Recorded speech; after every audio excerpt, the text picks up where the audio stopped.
I never thought accepting that babysitting job would change my life forever. The Martinez family had contacted me through an agency, offering a generous salary to care for their 6-month-old baby named Diego during the nights while they worked double shifts at the hospital.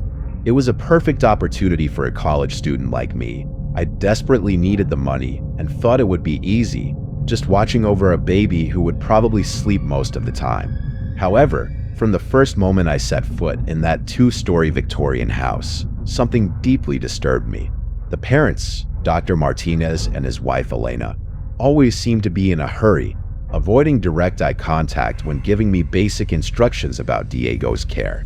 They showed me the baby's room on the 2nd floor, a room painted in soft pastel tones with an antique carved wooden crib that had belonged to the family for generations. What caught my attention most was how silent everything was, an unnatural silence that spread throughout the house like a heavy and suffocating blanket. From the moment I arrived, I found it strange that the baby never cried, not even when he was hungry or needed changing. He was always lying in the crib, still, with a strange smile drawn on his face. At first I thought he was a particularly calm baby, maybe one of those lucky children born with a peaceful temperament. But as the nights passed, I began to notice disturbing details that made me feel uncomfortable. Diego never moved his little arms or legs like babies normally do, never babbled or made those adorable little sounds that characterize infants. His eyes, a deep and hypnotizing blue, seemed to follow me around the room with a disturbing intelligence, too mature for someone his age. When I tried to feed him with the bottle, his lips moved mechanically, but he never seemed to actually swallow the milk. And when I changed his diaper, his body felt strangely cold to the touch, as if blood wasn't circulating properly through his veins. One early morning, around 3 in the morning, while I was in the living room reading for my classes, I heard something that froze my blood. It was laughter, but not just any laughter, but a deep and guttural laugh that definitely did not come from a 6-month-old baby. The sound seemed to emanate directly from Diego's room. So I went upstairs slowly, feeling my legs tremble with each step I took. The door to his room was ajar, and through the crack I could see the crib illuminated by the dim light of the night lamp. I approached cautiously, preparing to find Diego awake and playing, but what I saw left me completely paralyzed with terror. The baby was in exactly the same position as always, lying on his back with that unsettling smile, but something was terribly different. His eyes were completely white, as if the pupils had disappeared, and when I put my hand near his nose and mouth to check his breathing, I discovered the most terrifying truth. He was not breathing, but his lips kept moving as if someone else, from within, was speaking through him. The words coming from his mouth were not infantile babbles, but whispers in a language I could not recognize, harsh and guttural sounds that seemed to form specific patterns, as if it were some type of invocation or ritual. The air in the room became thick and heavy, and I began to feel a malevolent presence watching me from the shadows. I tried to step back, but my feet refused to move, as if something invisible kept me nailed to that place.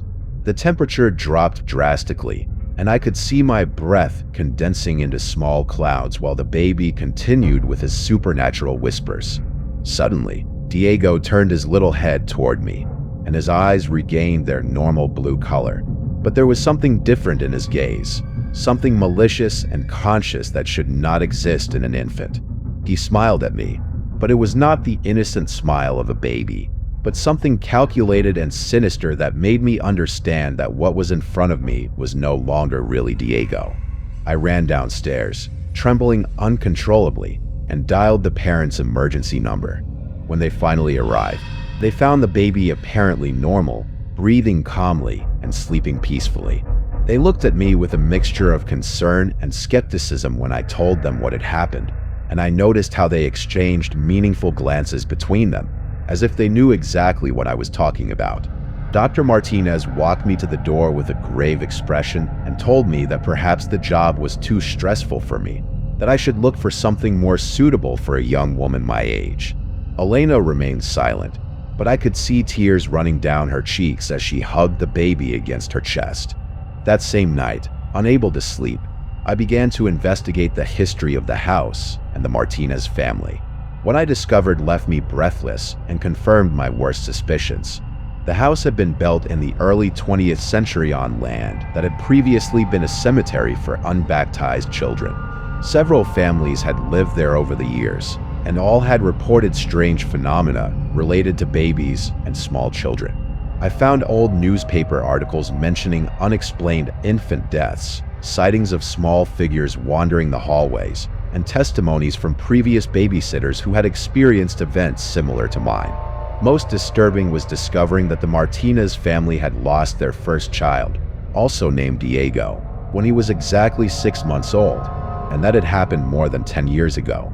The baby I had been caring for was not their biological son, but something that had taken his place, something that fed on the desperation and pain of those parents who refused to accept the loss of their real child. The entity had found the perfect way to exist, pretending to be what the Martinez family most desired in the world, but it needed external caregivers to maintain the illusion. People like me who would serve as involuntary witnesses to its supernatural presence. I understood then why the parents always seemed so nervous and evasive. They knew exactly what was in that crib, but they preferred to live in denial rather than face the reality that their real baby had died long ago.